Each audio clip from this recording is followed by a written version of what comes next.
ఆమె పేరు భారతి. ఆమె ఎవరు? ఎలా ఉంటుందో తెలుసా?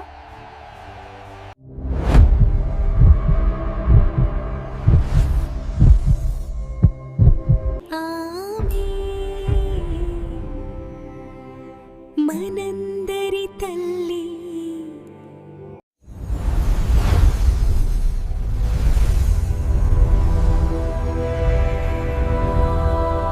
గత త్యాగాల నుండి మనం ఈ ఆధునిక భారతదేశాన్ని నిర్మించాము. ఇది ఆధునిక భారతం యొక్క శక్తి. మనం అభివృద్ధి వైపు వేగంగా పయనిస్తున్నాము.